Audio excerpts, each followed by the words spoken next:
Hello friend, welcome to my YouTube channel.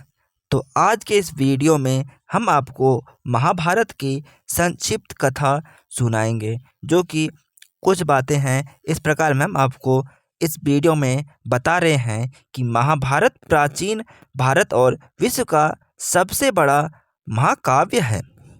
ये एक धार्मिक ग्रंथ भी है।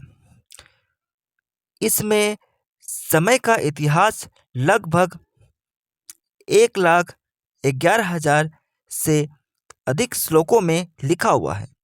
इसकी पूर्ण कथा का संक्षेप इस प्रकार है, जो कि हम आपको इस वीडियो में बता रहे हैं। चंद्रवंश से कुरुवंश तक की उत्पत्ति।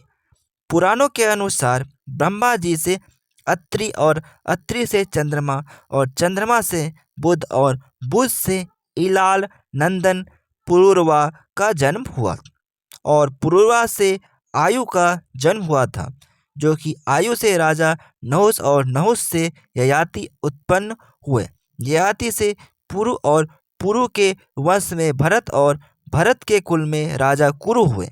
कुरु वंश में शांतनु 6 का जन्म हुआ। शांतनु से गंगानंदन मतलब कि भीष्म उत्पन्न हुए। उनके 2 छोटे भाई चित्रांगद और विचित्र वीर्य ये शांतनु से सत्यवती के गर्भ से उत्पन्न हुए थे। शांतनु के स्वर्गलोक चले जाने पर भीष्म ने अविवाहित रहकर अपने भाई विचित्रवीर्य के राज्य का पालन किया। चित्रांगद बाल्यावस्था में ही चित्रांगद नाम वाले गंधर्व के द्वारा मारे गए। फिर भीष्म संग्राम में विपक्षी को परास्त करके काशीराज की 3 कन्याएं अंबिका को हर लाए। वे दोनों विचित्रवीर्य की भार्या हुई। कुछ काल के बाद राजा विचित्रवीर्य राज यक्षमा से ग्रस्त हो स्वर्गवासी हो गए। तब सत्यवती की अनुमति से व्यास जी के द्वारा नियोग द्वारा अंबिका के गर्भ से राजा धृतराष्ट्र और अंबालिका के गर्भ से पांडु उत्पन्न हुए। गांधारी के गर्भ से धृतराष्ट्र को 100 पुत्र की प्राप्ति हुई, जिनमें दुर्योधन सबसे बड़ा था, और पांडु के युधिष्ठिर, भीम, अर्जुन, नकुल, सहदेव आदि 5 पुत्र हुए। अब इस वीडियो में हम आपको पांडु का राज्याभिषेक बताते हैं। धृतराष्ट्र जन्म से ही अंधे थे, अतः उनकी जगह पर पांडु को राजा बनाया गया। इससे धृतराष्ट्र को सदा अपनी नेत्रहीनता पर क्रोध आता और पांडु से द्वेष भावना होने लगती। पांडु ने संपूर्ण भारतवर्ष को जीतकर कुरु राज्य की सीमाओं का यवनों के देश तक विस्तार कर दिया। एक बार राजा पांडु अपनी दोनों पत्नियां कुंती और माद्री के साथ आखेट के लिए वन में गए। वहां उन्हें एक मृग का मैथु रथ जोड़ा दृष्टिगत हुआ। पांडु ने तत्काल अपने बाणों से उस मृग को घायल कर दिया।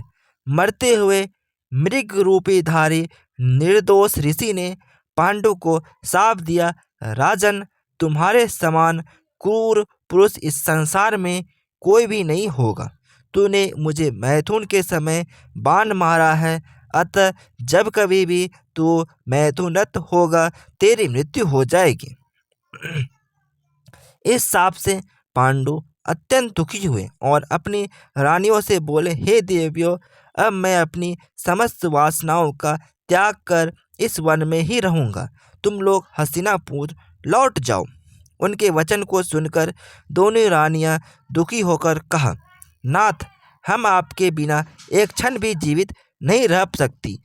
आप हमें भी वन में अपने साथ रहने की आज्ञा दीजिए। पांडु ने उनके अनुरोध को स्वीकार कर उन्हें वन में अपने साथ रहने की अनुमति दे दी। इसी दौरान राजा पांडु ने अमावस्या के दिन ऋषि मुनियों को ब्रह्मा जी के दर्शनों के लिए जाते हुए देखा। उन्होंने उन ऋषि मुनियों से स्वयं को साथ ले जाने का आग्रह किया। उनके इस आग्रह पर ऋषि मुनियों ने कहा, राजन, कोई भी निसंतान पुरुष ब्रह्मलोक जाने का अधिकारी नहीं हो सकता, अतः हम आपको अपने साथ ले जाने में असमर्थ हैं।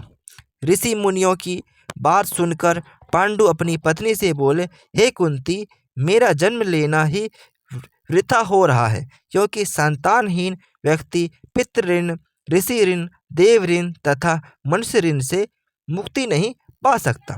क्या तुम पुत्र प्राप्ति के लिए मेरी सहायता कर सकती हो?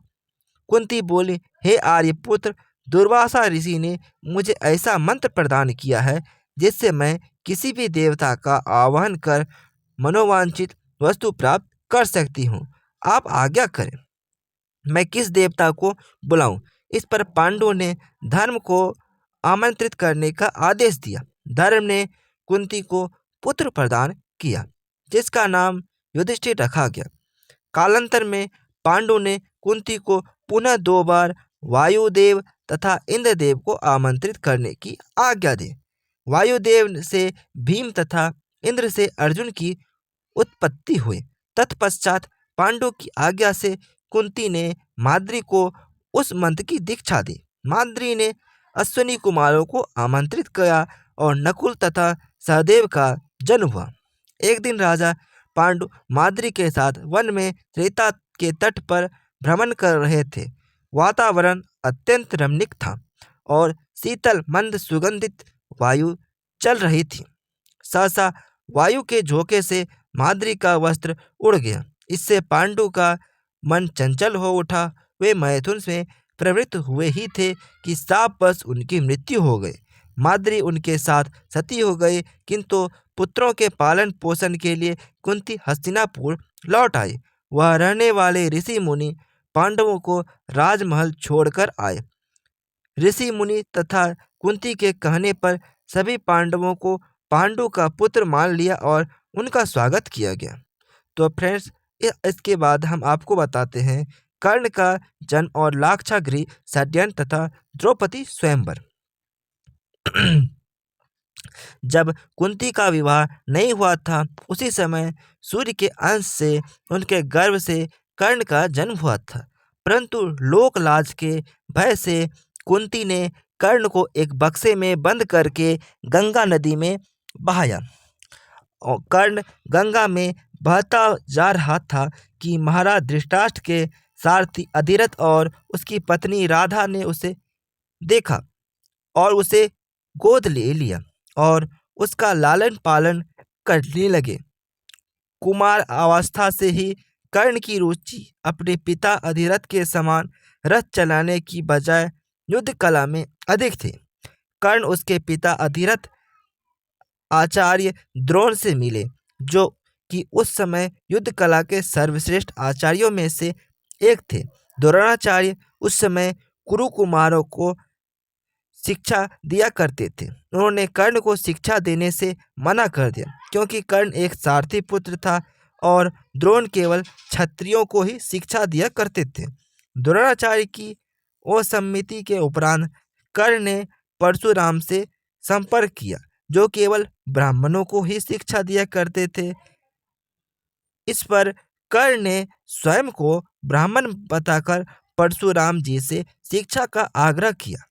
परशुराम ने कर्ण का आग्रह स्वीकार किया और कर्ण को अपने समान ही युद्ध कला और धनुर्विद्या में निशांत किया। इस प्रकार कर्ण परशुराम का एक अत्यंत परिश्रमी और निपुण शिष्य बना। कर्ण दुर्योधन के आश्रय में रहता था। देवयोग तथा शकुनी के छल कपट से कौरवों और पांडवों में वैर की आग प्रज्वलित हो उठी। दुर्योधन बड़ी खोटी बुद्धि का मनुष्य था। उसने शकुनी के कहने पर पांडवों को बचपन में कई बार मारने का प्रयत्न किया। युवावस्था में आकर जब गुणों में उससे अधिक श्रेष्ठ युधिष्ठिर को युवराज बना दिया गया, तो शकुनी ने लाक्ष के बने हुए भवन में पांडवों को रखकर आग लगाकर उन्हें जलाने का प्रयत्न किया। किंतु विदुर की सहायता से पांडव अपनी माता के साथ उस जलते हुए घर से बाहर निकल गए। वहां से एक चक्रा नगरी में जाकर वे मुनि के वेश में एक ब्राह्मण के घर में निवास करने लगे। फिर बक नामक राक्षस का वध करके व्यास जी के कहने पर वे पांचाल राज्य में, जहां द्रौपदी का स्वयंवर होने वाला था, गए। पांचाल राज्य में अर्जुन के लक्ष्य भेदन के कौशल से मत्स्य भेद होने पर पांचों पांडवों ने द्रौपदी को पत्नी रूप में प्राप्त किया। तो फ्रेंड्स, अब हम आपको इस वीडियो में इंद्रप्रस्थ की स्थापना की कहानी बताते हैं। द्रौपदी स्वयंवर के पहले विदुर को छोड़कर सभी पांडवों को मित्र समझने लगे। इस कारण धृतराष्ट्र ने शकुनी के कहने पर दुर्योधन को युवराज बना दिया। द्रौपदी स्वयंवर के तत्पश्चात दुर्योधन आदि को पांडवों के जीवित होने का पता चला। पांडवों ने कौरवों से अपना राज्य मांगा, परंतु गृह युद्ध के संकट से बचने के लिए युधिष्ठिर ने कौरवों के द्वारा दिए गए खंडहर स्वरूप खांडव वन आधे राज्य के रूप में प्राप्त किया। पांडु कुमार अर्जुन ने श्री कृष्ण के साथ खांडव वन को जला दिया और इंद्र के द्वारा की हुई वृष्टि को अपने बाणों के छत्रकार से बाण निवारण करते हुए अग्नि को तृप्त किया। वहां अर्जुन और कृष्ण जी ने समस्त देवताओं को युद्ध में परास्त कर दिया। इसके फलस्वरूप अर्जुन ने अग्निदेव से दिव्य गांडीव और धनुष और उत्तम रथ प्राप्त किया और कृष्ण जी ने सुदर्शन चक्र प्राप्त किया। उन्हें युद्ध में भगवान कृष्ण जैसे सारथी मिले थे तथा उन्होंने आचार्य द्रोण से ब्रह्मास्त्र आदि दिव्य आयुष और कभी नष्ट न होने वाले बाण प्राप्त किए थे। इंद्र अपने पुत्र अर्जुन की वीरता देखकर अति प्रसन्न हुए। इंद्र के कहने पर देवशिल्पी विश्वकर्मा और मैं दानव ने मिलकर खांडव वन को इंद्रपुरी जितने भव्य नगर में निर्मित कर दिया, जिसे इंद्रप्रस्थ नाम दिया। पांडवों की विश्व विजय और उनका वनवास। सभी पांडव सब प्रकार की विद्याओं में प्रवीण थे। पांडवों ने संपूर्ण दिशाओं पर विजय प्राप्त पाई और युधिष्ठिर राज्य करने लगे। उन्होंने प्रचुर सुवर्ण राशि से परिपूर्ण राजसूय यज्ञ का अनुष्ठान किया। उनका यह वैभव दुर्योधन के लिए असह्य हो उठा। उसने अपने भाई दुशासन और वैभव प्राप्त सुहृद कर्ण के कहने से शकुनी को साथ ले द्यूत सभा में जुए में प्रवृत्त होकर युधिष्ठिर को, उसके भाइयों और द्रौपदी और उसके राज्य को कपट द्यूत के द्वारा हंसते हंसते जीत लिया। दुर्योधन ने कुरुराज सभा में द्रौपदी का बहुत अपमान किया, उसे निर्वस्त्र करने का प्रयास किया। श्री कृष्ण ने उनकी लाज बचाई। तत्पश्चात द्रौपदी सभी लोगों को श्राप देने ही वाली थी, परंतु गांधारी ने आकर ऐसा होने से रोक दिया। साथ ही जुए में परास्त होकर युधिष्ठिर अपने भाइयों के साथ वन में चले गए। वहां उन्होंने अपनी प्रतिज्ञा के अनुसार 12 वर्ष व्यतीत किए। वे वन में पहले ही की भांति प्रतिदिन बहुसंख्यक ब्राह्मणों को भोजन कराते थे। एक दिन उन्होंने 88,000 द्विजों सहित दुर्वासा को श्री कृष्ण की कृपा से तृप्त किया। वहाँ उनके साथ उनकी पत्नी द्रौपदी और पुरोहित धौम्य जी भी थे। 12वां वर्ष बीतने पर वे विराट नगर में गए। वहाँ युधिष्ठिर सबसे अपरिचित रहकर कंक नामक ब्राह्मण के रूप में रहने लगे। भीमसेन रसोइया बने थे। अर्जुन ने अपना नाम मृणल्ला रखा था। पांडव पत्नी द्रौपदी रनिवास में सैरंध्री के रूप में रहने लगे। इसी प्रकार नकुल सहदेव ने भी अपनी नाम बदल लिए थे। भीमसेन ने रात्रि काल में द्रौपदी का सतीत्व हरण करने की इच्छा रखने वाले कीचक को मार डाला। तत्पश्चात कौरव विराट की गौओं को हर कर ले जाने लगे, तब उन्हें अर्जुन ने परास्त किया। उस समय कौरवों ने पांडवों को पहचान लिया। श्री कृष्ण की बहन सुभद्रा ने अर्जुन से अभिमन्यु नामक पुत्र को उत्पन्न किया। उसे राजा विराट ने अपनी कन्या उत्तरा ब्याह दी। शांति दूत युद्ध की श्री कृष्ण की शुरुआत तथा श्री कृष्ण द्वारा अर्जुन को उपदेश। धर्मराज युधिष्ठिर 7 अक्षनी सेना के स्वामी होकर कौरवों के साथ युद्ध करने को तैयार हुए। पहले भगवान श्री कृष्ण परम क्रोधी दुर्योधन के पास दूत बनकर गए। उन्होंने 11 अक्षनी सेना के स्वामी राजा दुर्योधन से कहा, राजन, तुम युधिष्ठिर को आधा राज्य दे दो या उन्हें 5 ही गांव अर्पित कर दो, उन्हें उनके साथ युद्ध करो, नहीं तो। श्री कृष्ण की बात सुनकर दुर्योधन ने कहा, मैं उन्हें सुई की नोक के बराबर भी भूमि नहीं दूंगा। हाँ, उनसे युद्ध अवश्य करूंगा। ऐसा कहकर वह श्री कृष्ण को बंदी बनाने के लिए उद्यत हो गया। उस समय राजसभा में भगवान श्री कृष्ण ने अपने परम दुरस विश्व स्वरूप का दर्शन कराकर दुर्योधन को भयभीत कर दिया। फिर विदुर ने अपने घर ले जाकर भगवान का पूजन और सत्कार किया। तदंतर युधिष्ठिर के पास लौट गए और उसने बोला, महाराज, आप दुर्योधन के साथ युद्ध कीजिए। युधिष्ठिर और दुर्योधन की सेनाएं कुरुक्षेत्र के मैदान में जा टटी। अपने विपक्ष में पितामह भीष्म तथा आचार्य द्रोण आदि गुरुजनों को देखकर अर्जुन युद्ध से विरत हो गए। तब भगवान श्री कृष्ण ने उनसे कहा, पार्थ, भीष्म आदि गुरुजन के शोक के योग्य नहीं है। मनुष्य का शरीर विनाशशील है, किंतु आत्मा कभी नाश नहीं होता। यह आत्मा ही परम ब्रह्म है। मैं परम ब्रह्म हूँ। इस प्रकार तुम उस आत्मा को समझो। कार्य की सिद्धि और असिद्धि में समान भाव से रहकर कर्मयोग का आश्रय ले क्षत्रिय धर्म का पालन करो। श्री कृष्ण के ऐसा कहने पर अर्जुन रथारूढ़ हो युद्ध में प्रवृत्त हुए। उन्होंने शंख ध्वनि की दुर्योधन की सेना में सबसे पहले पितामह भीष्म सेनापति हुए। पांडवों के सेनापति शिखंडी ने इन दोनों में भारी युद्ध छिड़ गया। भीष्म सहित कौरव पक्ष के योद्धा उस युद्ध में पांडव पक्ष के सैनिक पर प्रहार करने लगे और शिखंडी आदि पांडव पक्ष के वीर सैनिक को अपने बाणों का निशाना बनाने लगे।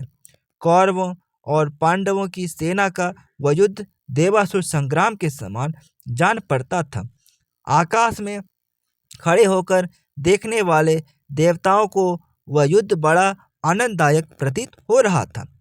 भीष्म ने 10 दिनों तक उस युद्ध करके पांडवों की अधिकांश सेना को अपने बाणों से मार डाला। भीष्म द्रोण वध। 10वें दिन अर्जुन ने वीरवर भीष्म पर बाणों की बड़ी भारी वृष्टि की और इधर द्रुपद की प्रेरणा से शिखंडी ने भी पानी बरसाने वाले मेघ की भांति भीष्म पर बाणों की छड़ी लगा दी। दोनों की ओर हाथ सवार, घुड़सवार, रथी और पैदल एक दूसरों के साथ बाणों से मारे गए। भीष्म की मृत्यु उनकी इच्छा के अधीन थी।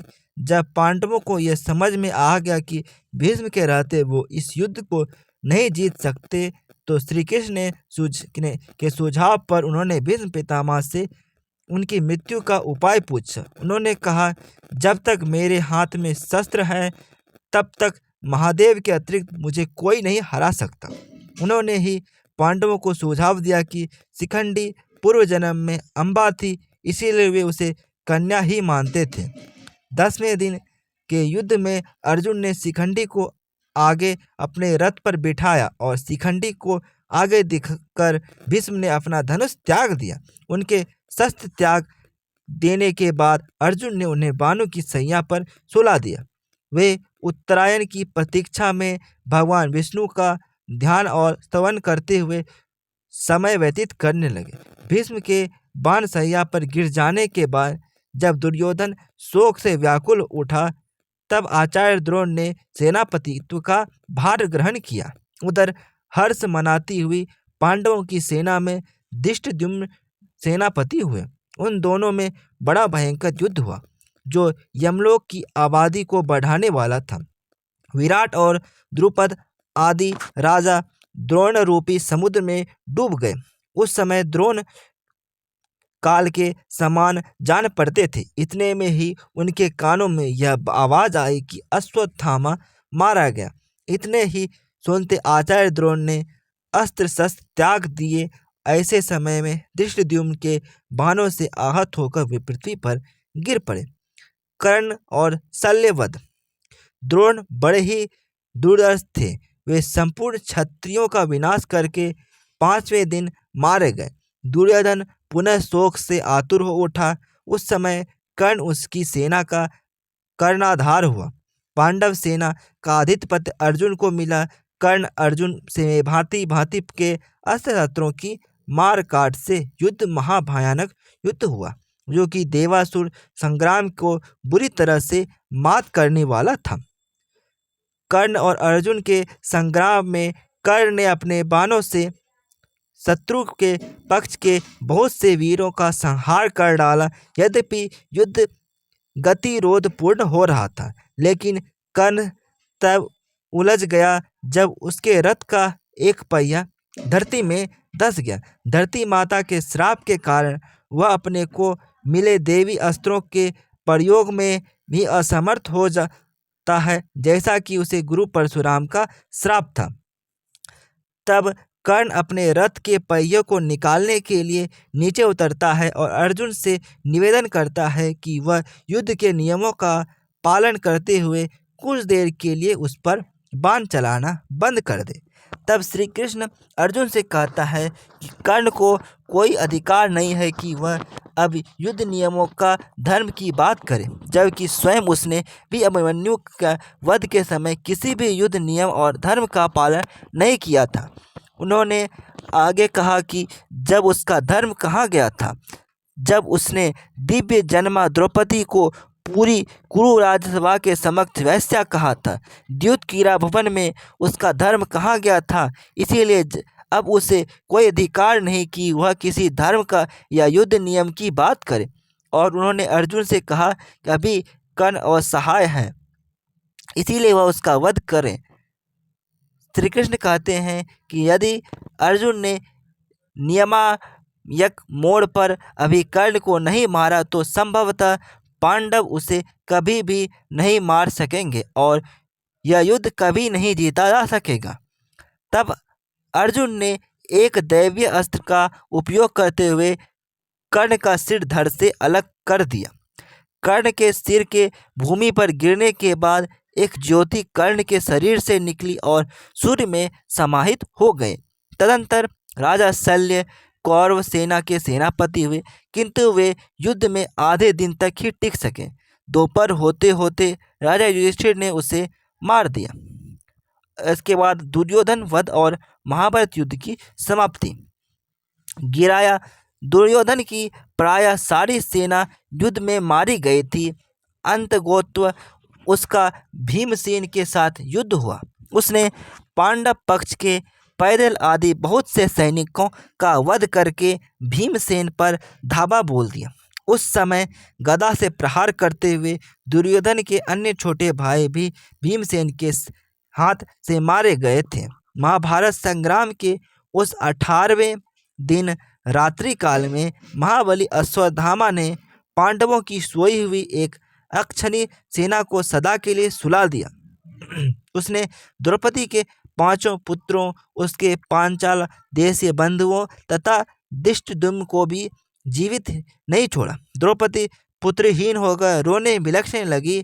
तब अर्जुन ने सीख के अस्त्र से अश्वत्थामा को परास्त करके उसके मस्तक की मणि निकाल ली। उसे मारा जाता देख द्रौपदी ने ही अनुय विनय करके उसके प्राण बचाए। अश्वत्थामा इतने पर भी तुष्ट अश्वत्थामा ने उत्तरा के गर्भ को नष्ट करने के लिए उस पर अस्त्र का प्रयोग किया। वह गर्भ उसके अस्त्र से प्रायः दग्ध हो गया था, किंतु भगवान श्री कृष्ण ने उसको पुनः जीवन दान दिया। उत्तरा का वही गर्भस्थ शिशु आगे चलकर राजा परीक्षित के नाम से विख्यात हुआ। कृतवर्मा, कृपाचार्य, अश्वत्थामा ये 3 कौरव पक्षीय वीर उस संग्राम से जीवित बचे। दूसरी ओर 5 पांडव, सत्यकी तथा भगवान श्री कृष्ण ये साथ ही जीवित रह सके, दूसरे कोई नहीं बचे।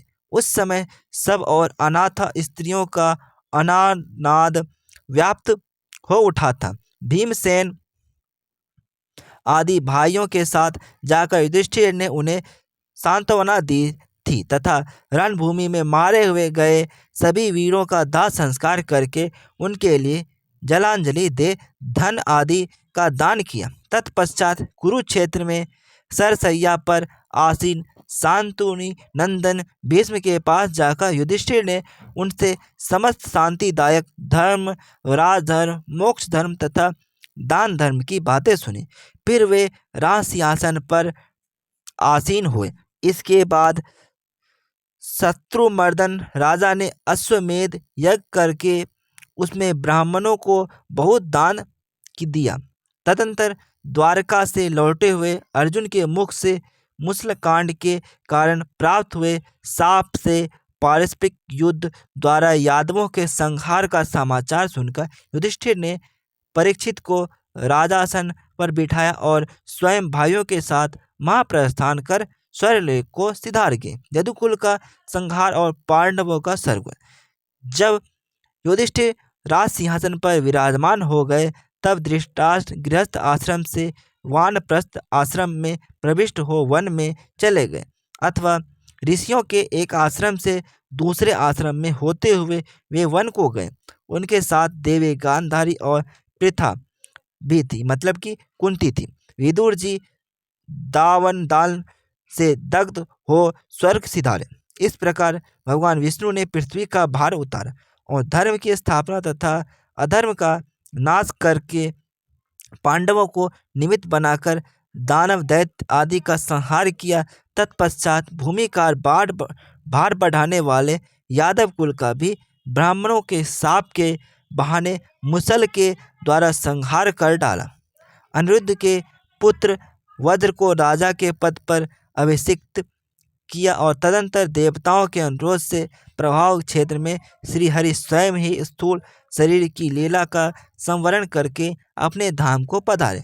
वे इंद्रलोक और ब्रह्मलोक में स्वर्गवासी देवताओं द्वारा पूजित होते हैं। बलराम जी शेषनाग के स्वरूप थे, अतः उन्होंने पाताल रूपी स्वर्ग का आश्रय लिया और अविनाशी भगवान श्री हरि ध्यानी पुरुषों के देह से उनके अंतर्धान हो जाने पर समुद्र ने उसके निजी निवास स्थान शेषनाग द्वारका पुरी को अपने जल में डुबा दिया। अर्जुन ने मरे हुए यादवों का दाह संहार करके उनके लिए जलांजलि दी और धन आदि का दान किया। भगवान श्री कृष्ण की रानियों को जब पहले अप्सराएं थी और अष्टावक्र के शाप से मानवीय रूप में प्रकट हुई थी, लेकर हस्तिनापुर को चले। मार्ग में डंडे लिए हुए भीलों ने अर्जुनों का तिरस्कार करके उन सबको छीन लिया। यह भी अष्टावक्र के शाप से ही संभव हुआ था। इससे अर्जुन के मन में बड़ा शोक हुआ। फिर महर्षि व्यास के सांत्वना न देने पर उन्होंने यह निश्चय किया कि भगवान श्री कृष्ण के समीप रहने से ही मुझ में बल था। हस्तिनापुर में आकर उन्होंने भाइयों सहित राजा युधिष्ठिर से, जो उस समय प्रजा वर्ग का पालन करते थे, यह सब समाचार निवेदन किया। वे बोले, भैया वही धनुष है, वे वही बाण है, वही रथ है और वे ही घोड़े हैं, किंतु भगवान श्री कृष्ण के बिना सब कुछ उसी प्रकार नष्ट हो गया जैसे अस्त्रीय को दिया हो दान। यह सुनकर धर्मराज युधिष्ठिर ने राज्य पर परीक्षित को स्थापित कर दिया। इसके बाद बुद्धिमान राजा संसार की अनित्यता का विचार करके द्रौपदी तथा भाइयों को साथ लेकर हिमालय के तरफ निकल गए। महाप्रस्थान के पथ पर अग्रसर हुए। उस महापथ में क्रमशः द्रौपदी, सहदेव, नकुल और भीमसेन एक एक करके गिर पड़े। इससे राजा शोक मग्न हो गए। तदंतर वे इंद्र के द्वारा लाए हुए रथ पर आरूढ़ हो भाइयों सहित स्वर्ग को चले गए। वहां उन्होंने दुर्योधन आदि सभी धृतराष्ट्र पुत्रों को देखा। तदंतर उन पर कृपा करने के लिए अपने धाम से पधारे हुए भगवान वासुदेव का भी दर्शन किया। इससे उन्हें बड़ी प्रसन्नता हुई। तो फ्रेंड्स, अब हम आपको कुरुवंश का वृक्ष के बारे में बताने जा रहे हैं। तो कुरुवंश में शांतनु हुए। शांतनु का विवाह पहले गंगा से हुआ और उसके बाद मत्स्य कन्या सत्यवती से हुआ। तो मत्स्य गंगा से उन्हें भीष्म की प्राप्ति हुई, उसके बाद सत्यवती से चित्रांगद और चित्रांगद और पराशर प्राप्त हुए। और चित्रांगद से विचित्रवीर और चित्रांगद से अंबिका और अंबालिका का विवाह हुआ। उसके बाद भीष्म, यहाँ से फिर हम आपको बताते हैं, विचित्रवीर से धृतराष्ट्र और पांडु का जन्म हुआ, जो कि धृतराष्ट्र का विवाह गांधारी से हुआ और गांधारी से दुर्योधन, दुसला, दुशासन अन्य 98 पुत्र हुए।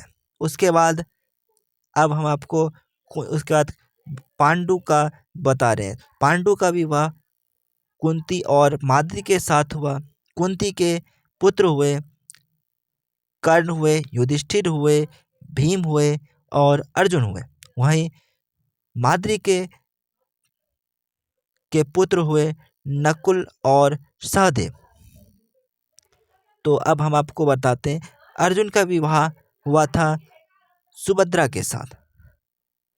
सुभद्रा के का बेटा हुआ अभिमन्यु। अभिमन्यु का विवाह उत्तरा के साथ हुआ। उत्तरा से परीक्षित का जन्म हुआ और परीक्षित से जन्मेजय का जन्म हुआ। उसके बाद हम आपको बता रहे हैं, भीम का भी विवाह हुआ था एक राक्षसी के साथ, जिससे घटोत्कच का जन्म हुआ था। उसके बाद यहीं तक मुझे जानकारी है। तो thanks for watching my videos.